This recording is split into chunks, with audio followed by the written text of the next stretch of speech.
نحمده ونستعينه ونستغفره ونستهديه ونعوذ بالله من شرور أنفسنا ومن سيئات أعمالنا. من يهده الله فلا مضل له ومن يضلل فلا هادي له، وأشهد أن لا إله إلا الله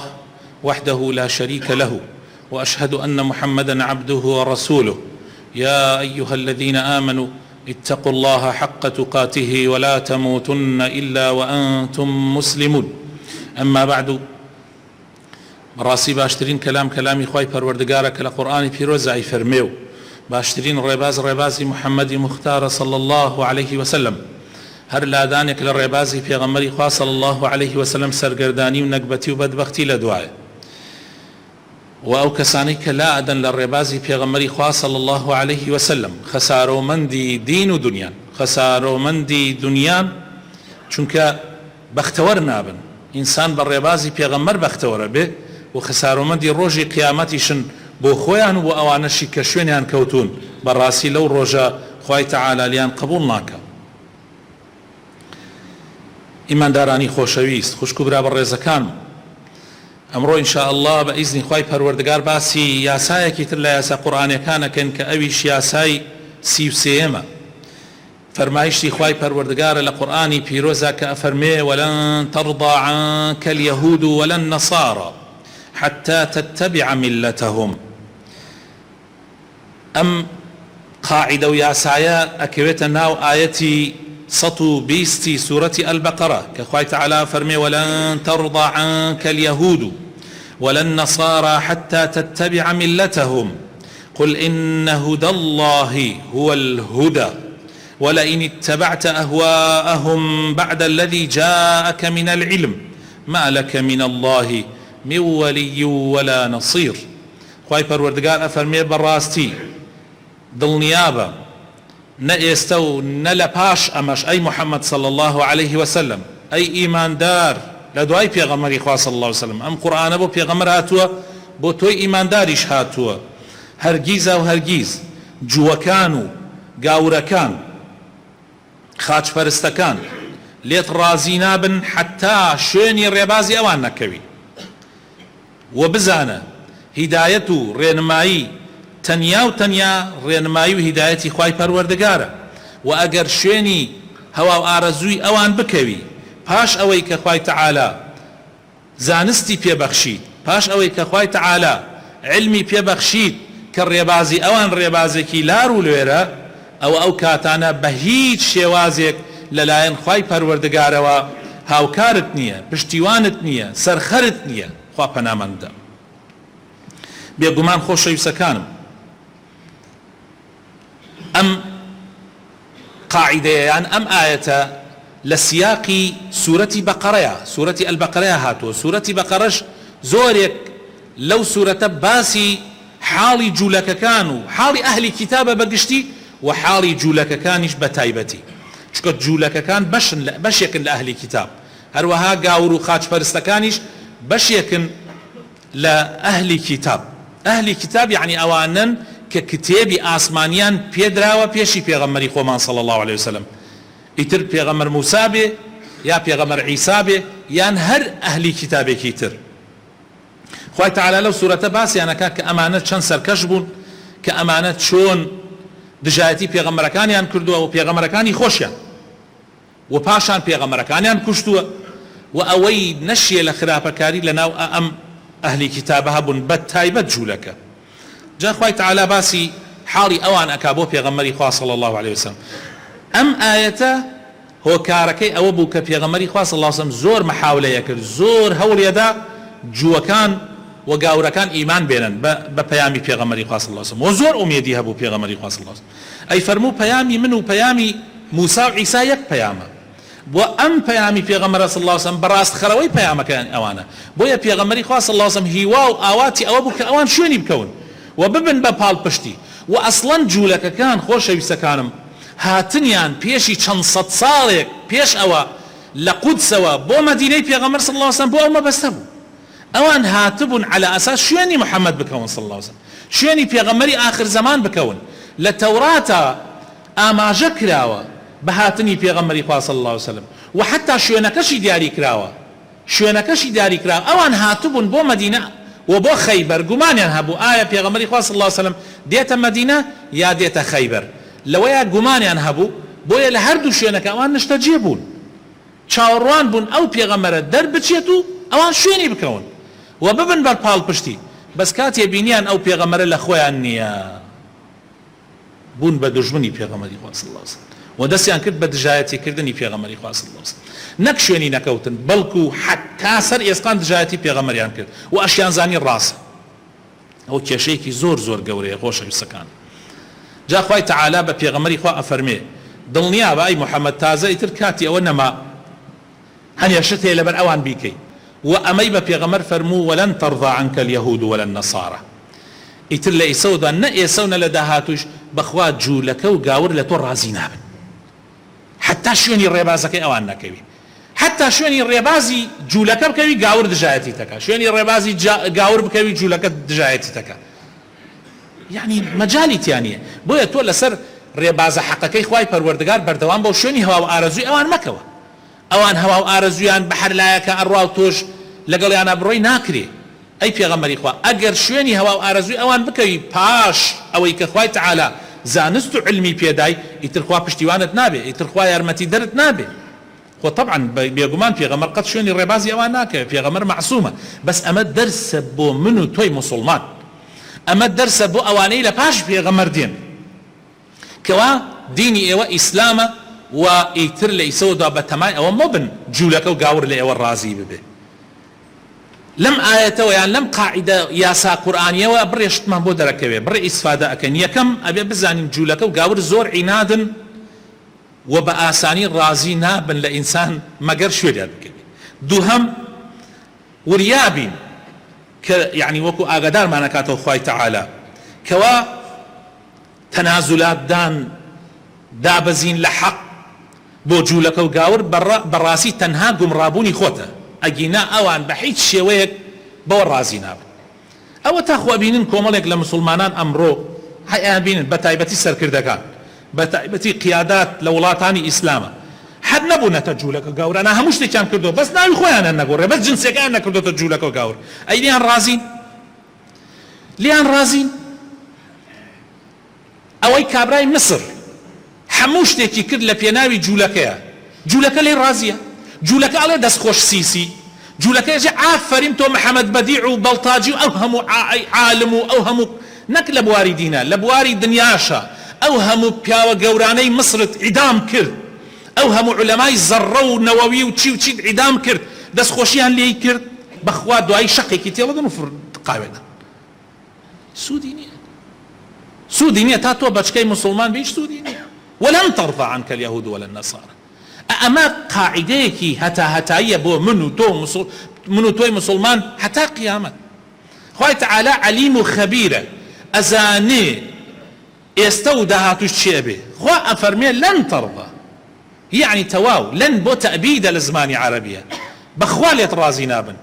بەخوا ئەوانەی وا بۆ ئەمریکا بۆ طبعا ئەمریکا وەکو گاور وەکو خاچپەرستەکان ئەوانەشی بۆ جوولەکە کلکە لەقیەکەن واللهی براینە واللهی تەنانەت ئەگەر ببن بە جوولەکە و ببن بە گاورش لیان ڕازی نابن خۆ ئەمان هیچیان نەماوە خۆ ئیسلامیان لە خۆیان داماڵیە خۆ جلوبەرگەکەشیان بۆتە جلوبەرگی ئەوان خۆ ئیتر ئەم وڵاتی ئیسلامیان فرۆشتیە پڕیان لە فەساد و بێئەخلاقی کردووە لە هەموو شوێنێکی ئەم وڵاتی ئیسلامە فەسادیان چاند بێئەخلاقیان چاند خراپەکاریان چاند پارەی ئەم ملەتە هەر هەمووی ئەخۆن خۆیان نایخۆن بەڵکو ئەیکەن بە گیرفانی جوولەکە و گاور چەند سەرکردەی وڵاتانی ئیسلاممان هەیە خوێنی ئەم ملەتە ئەمژن خوێنی وڵاتانی ئیسلام ئەمژن ئەیخەنە بەنقەکانی ئەمریکا و ئەوروپا و دوای ئەوەش کە خۆی لا ئەچێ شەقێکی تی هەڵەدەن لایەدەن پارەکە لەوێ تەرجمە دەکەن بۆ خۆیان ئەیبن خۆشی ئیسفادەی لێ ناکە نەوەکەشی ئیسفادەی لێ ناکە بەلانەوەی قەزافی ئیسفادەی لێ کرد برانەوەی زەین العابدین ئیسفادەی لێ کرد برانەوەی چەندێکتان بۆ باس بکەم باسی چەندێک بکەین نەوەی مبارەک نەوەی فلان و فلان ئیسفادەیان لەو پارە کرد کە نەوت غاز هەموو شتێ ئەیبەن و لە ئەخیرە ئەیکەنە گیرفانی ئەوانەوە خۆزگای ئەوان ئیسفادەی لێ بکەن خۆزگای ئەوان بیهێننەوە لە وڵاتانی ئیسلامە ئیستثماری پێ بکەن تا خەڵک ئیسفادەی لێ بکە بەخوا نایکەن هەموو ڕێگایەکە دۆزنەوە بۆ ئەوەی گیرفانی خەڵک بەتاڵکەنەوە بەڵام لە ئەخیریشە بۆ گاو ڕجوولەکەی ئەیشی بن و منەتیشی نازانن و لەشت ڕازی نابن. کەی ئەم سەرکردانەی وڵاتانی ئیسلام عیبرەت وەرەگرن، پند وەرەگرن؟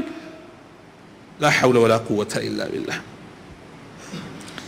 خوای تعالی لە قورآانی پیرۆزە ئەفەرمێ زۆربەی جوولەکەکان و گاورەکان ئەهلی کتاب ود كثير من أهل الكتاب لو يردونكم من بعد إيمانكم كفارا حسدا من عند أنفسهم من بعد ما تبين لهم الحق. سورة بقرة آياتي سطنو والله أوان آواتيان أويم تهلقرين ولا دينك تلعدن دواي إيمان بتكنوا بكافر هاد قال تنها حسادتك تنها إيريك وحسادتك أيضا حزناك أنتو بمسلماني بمري حزكا بكافري بمري دواي أويك أوان أزان تشيش حقا وتشيش نا حقا هو النبي يجولك وقاور نزان حق ونا حق شيء والله شاك لي يزان أم آياتنا أو من تيجين كوا خوي تعالى تعلم شار زايد فينا دا عقوبتش نادا سزاتش نادا أو تا خوي تعالى أفرمي لئن اتبعت أهواءهم بعد الذي جاءك من العلم دواي أو شارزا بويتو زانيت حقنا حق شيء أم جاء عقوبة أدا ما لك من الله من ولي ولا نصير. يعني أجر تو جاهل بي لاشتكاء يسبون منها أجر حلية بكي لدينا اشتكي ناشرعي بكي بنفهمي بنزاني خوام عقوبتنا هذا خواكاتي ليت أجري أجر تو بزاني تو بيكي أو كات خوي تعالى ليت أجري أمش طبعا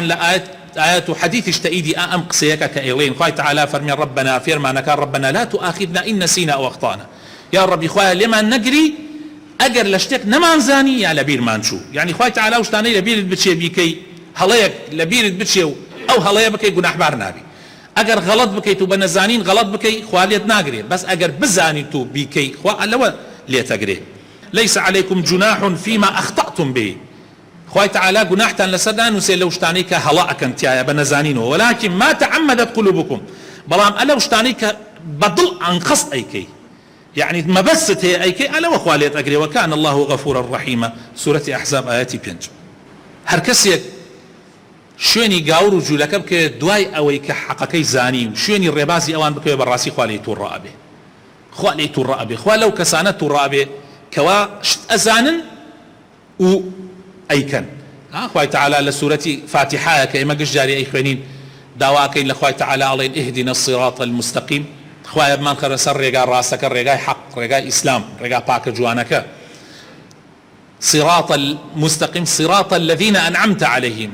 ڕێگای ئەوانەی کە خوای تعالی نیعمەتی خۆی ڕشتە سەریانە لە پێغەمبەران و لە شەهیدان و لە پیاوچاکان و لە ئەولیاکان نەک ڕێبازی ئەوانەی کە خوا لێیان تووڕەبوو غەیری المەغضوب عەلەیهم ئەوانەی کە خوا لێیان تووڕەبوو زانایان ئەفەرمن جوولەکە و ئەوانەیش وەک جوولەکەن چونکە جوولەکە حەقیان ئەزانی و ملیان پێ نەئەدا جا حەق بزانی و ملی پێ نەدەی زۆر خەتەرە زۆر خەتەرە برا بەڕێزەکانم حەق بزانی و ملی پێ نەدەی خوا تووڕە ئەبێ ئەگەر حەق نەزانی و گومڕا ببی ئەوانە وەک ئەوانە نین کە خوالیان تووڕە بووە چونکە ئەمانە حەقیان زانی و پشتگوێیان خست دژایەتی حەقەکەن بەس ئەوانی تر حەقیان هەن نەزانی گومڕا بوون بۆیە فەرقی هەیە هەتا لای خوای تەعالا فەرقی هەیە. جا ئێمە ئەگەر حەق نەزانین لەوانەیە خوا عقوبەکەمان کەمتر بدە بەس کە حەقەکەت زانی و شوێنی نەکەوتی زۆر خەتەرە. لەم ئاەتە خوای تەعالا شتەکانی کردوتە دوان یان ڕێگای هیدایەت قل إن هدى الله هو الهدى يان رجاي جمراي لئن اتبعت أهواءهم يعني الدنيا دوشته يان هدى يان هوا يان رجاي حق الراستي وهداية يان رجاي جمراي وسر شيوان لو دوانا زياترني ماذا بعد الحق إلا الضلال لدواي حق الراستي يكشت هي كفي أوتري جمراي جاء بأقام ليبي خوي تعالى أفرمي إنا أو إياكم لعلى هدى أو في ضلال مبين سورة السبأ آياتي بالسجوار جاء رجاي هداية رجاي إسلاما رجاي حقا غير أما هموي هوا شون كوتني هوا أرزوها هر برنامج كتير لم دنيا كلا دال الربازي إسلام يعني الربازي جمراي وسر ليشيوانا أم جا خوش يسكنهم هر لم آياته أومان بودرك خوي تعالى أفرمي أجر سزاي من هات هيج كسيك فريات ناكويت لا مانع لما أعطيت ولا معطي لما منعت ولا ينفع ذا الجد منك الجد لدعاكي بيغمرها صلى الله عليه وسلم